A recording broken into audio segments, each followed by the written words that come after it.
What's going on, guys? My name is Grant Batista, and I am here to tell you guys the story of how I made $110,000 with organic marketing. For the most part, this video is unscripted. I just got a few bullet points here just so I can keep the timeline accurate, but I want to keep this as raw as possible with minimal editing just so I can tell the story the right way. So I believe it was mid-July of 2024. And I have this big trip planned with my buddies from Discord who are also doing organic dropshipping. And we plan to go to Chicago, stay in a real nice spot, and just vibe and work, I guess, for the whole week and just I can't speak today. Just vibe, chill, work, enjoy each other's company, and build our skills. The week prior, I was doing my usual like 4 hours of product research a day. And basically immediately upon starting my product research, I open up Temu and I just find this absolute banger of a product. It's like the moment that I saw it, I knew that there was potential to go viral, and I was right. I don't do a lot of product research on my Instagram burner just because I like running products that are untapped. I feel like products only got enough juice in them. And unless you can find a way to significantly change up the content that's already out there on that product, it's going to be a lot more difficult to go viral because you're like in a pool of competitors that are running the same style of content, and the juice runs out when you do that. So yeah, untapped products are my thing. That's how I found success with my first one. That product only did like 6K. That's a story for another day. But anyway, back to the product on Temu. I was screen recording, doing live product research with my buddies from Discord, and they were giving their opinions about it. They all thought that this was a six-figure product and that it was a banger and that it would take off, and I was like freaking out inside. So I ordered it, and I was hoping that it would arrive before the Chicago trip so I could market it with new backgrounds from the Airbnb that we were staying in, but unfortunately it didn't arrive in time. So I was just kind of on that trip, dreaming about filming this product and getting it out there and building the store and whatnot. And also hoping that nobody else would pick it up in the meantime. I feel like when products start popping up on Temu, for me, they're showing up for everyone else that has the same like search patterns, if you will. I don't know if that's 100% accurate, but that's just what I think.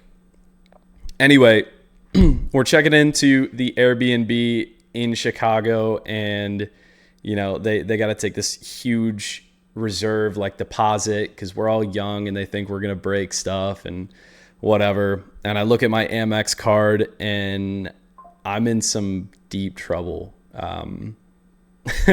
deep financial trouble because of my Amazon account. It's just, there were some profitability issues there and kind of like a business deal, I guess, gone wrong, you could say. So I'm freaking out at this point. I'm on this like vacation that I feel like I don't really deserve, but I feel like I can build off of it a lot. And I'm sitting there with the pain knowing that this product is in a UPS truck and I could be filming it there, making money, getting myself out of this hole. So couldn't really enjoy the trip all that much, but I feel like, I made the most of it. Anyway, get home from the trip. Like the next day, the product shows up. I am absolutely amped about it when it arrives, although the quality isn't exactly what I expected. I really can't give away the product again just because it's still making money. The past few days we've been doing between like 600 and 1200 in revenue. So organic, the longevity with organic, it can be there if you know how to manage your account right. Again, another video for another day. But I basically jump right into filming this product, and I don't know, within probably a day or two, we're going viral on TikTok. It went from 30,000 views, The first video got like 1 view on TikTok. Second video, I got like 500. And then it kept climbing the next day to 10,000. Then the day after 30,000. And then the day after it was 80,000.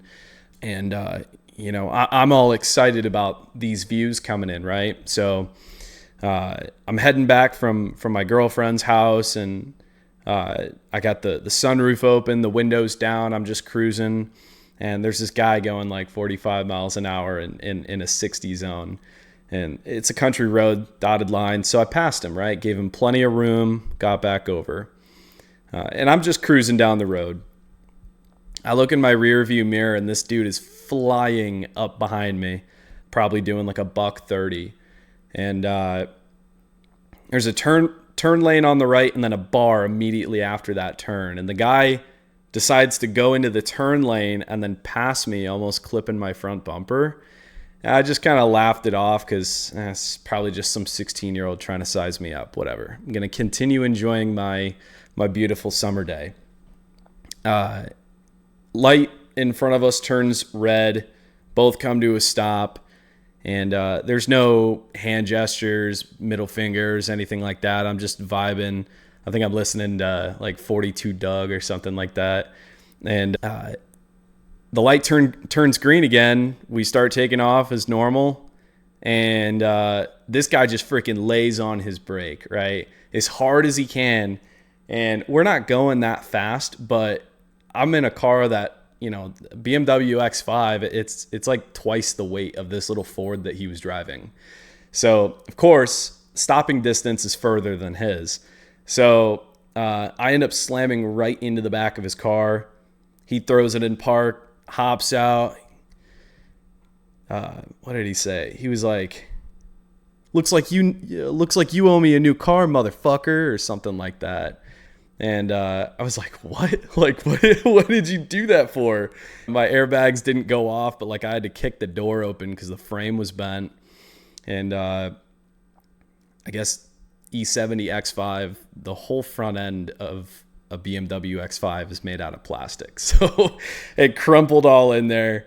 I get the thing off the road barely, and it's just leaking coolant and crap everywhere. And I call the cops. All these guys start running out of the bar, and they're yelling at him, "We know what you did."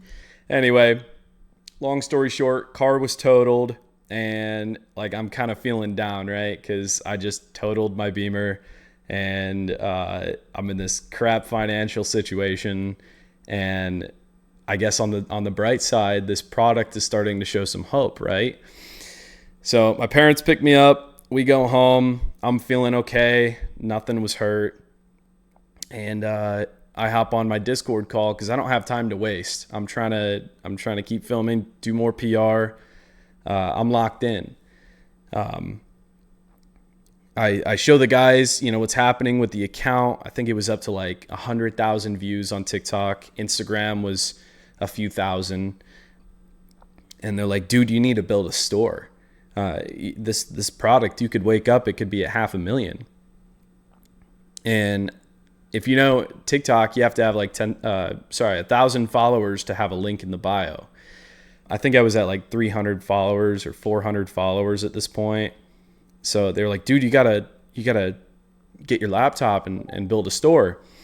I left my laptop at my girlfriend's house, and now I don't have a car. So I run downstairs. I'm so excited. I don't even have a shirt on. I'm just in my sweatpants. And I'm like, "Mom, Dad, I gotta borrow your car. I gotta go over there and get my laptop. I'm going viral." They're like, "No, you're not driving tonight. You're not driving." And I was like, I gotta go. So they're like, "All right, here's the keys. Drive slow. Don't crash." And so I hop in the car, my dad's Volvo, and I start heading up the road. It's real dark. We live in the country at the time. And I get to the apartment. I just basically go right through the door. I'm like, "I need my laptop. I got to get out of here." I grab my laptop, get in the car, head back home. And I open up the laptop, start building the store. And by, I think it was like 2 a.m, I had it done. My mom texted me on the way over there. She's like, "Buddy, you should really stay the night and just relax, kind chill out your mind. And I said some Rick Ross quote. I think it was like, what was it? Anyway, I'll put it on the screen. I think I still have the text somewhere. It was like something about sleep and money, like money don't sleep or something. Anyway, so I wake up the next morning. We're at like 950 followers. The video's at like 500,000. And the Instagram account, it's still kind of the same views. So I film, edit, post, and I got my laptop open. We're at 999 followers. And then boom, 10,000. I wait like 30 minutes. Then it let me put the link in the bio. Within like 5 minutes, had 50 visitors on the store at any given moment for the next few hours. And I think that first day we ran up like $850 in sales, which like just blew my mind. I was a little bit disappointed though, because I thought I was going to hit my first 1K day. Didn't happen, but it's all right. Let's see, where are we? Yeah, so over the next like week or so, we kept having big days, 800 or so. In my mind, that's big. And I think we run up between like 6 and 10K throughout the next week total. And then me and my girlfriend, we decided to move out and move to Milwaukee because there was some opportunities for her. And so the next like 3 days we were scrambling, like packing the entire apartment. She lives on the 3rd story. There's no elevator. So we had to like walk everything down, rent a U-Haul. I had a trailer on my new car because I got another Beamer like 3 days later, and just started like frantically moving stuff up to Milwaukee as fast as possible. We got this cool spot here, and literally like a few hundred feet from Lake Michigan. It's a really nice place to like think and work. Anyway, we move in there. There's boxes everywhere. Can't move, but I still make this like little film setup. I can film this product, and then all of a sudden, I search for the name of my product and there's like 30 competitors. So I just start going through all of their videos and seeing which ones are working the best, which ones pique my interest the most. I just start replicating them all day. I've made a ton of videos, and I bulk edited and scheduled them to be posted automatically so I could focus on like unpacking and settling in. Yeah, those videos went viral too. I think we got a video with like 30 or 35 or 40 million or something like that. And every week it seemed like it would shoot up in views and then it would plateau. And then that same video would continue going up and then plateau again. So it was like a very consistent flow of money coming in at any given time. I don't know if I mentioned it already, but at this point we had like 15 consecutive 1K to 1.5K days, which was like seriously helping out my financial situation. And, I was paying bills and I was feeling like on top of the world. Once those 1K days started to die down, my mindset is like, every day, like this could be the last day that this product is printing. I need to like do something to stand out, get rid of these competitors, and like be the official person running this product. So I got in contact with a manufacturer off of Alibaba, and we started discussing like a custom variant and a new product. In addition, I loaded the store with a ton of like related products to boost up the AOV, the average order value. Basically, within a day of adding all of those products, my average order value increased like $15, which was crazy. So I wish I did that earlier, because I probably could have seen like 3K days or something near that during that like massive sale period. Here's another one coming in. Really fun stuff. That month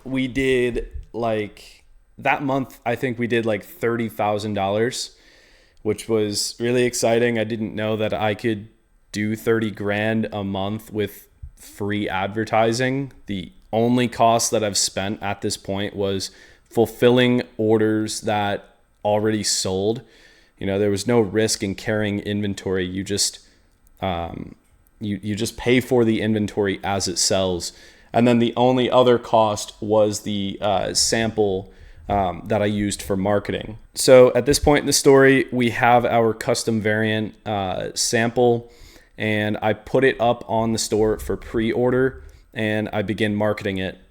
Almost immediately after sending out a mass email, like an email list type thing for a new product launch, we had like 50 pre-orders, and I had my private supplier begin to put them into production.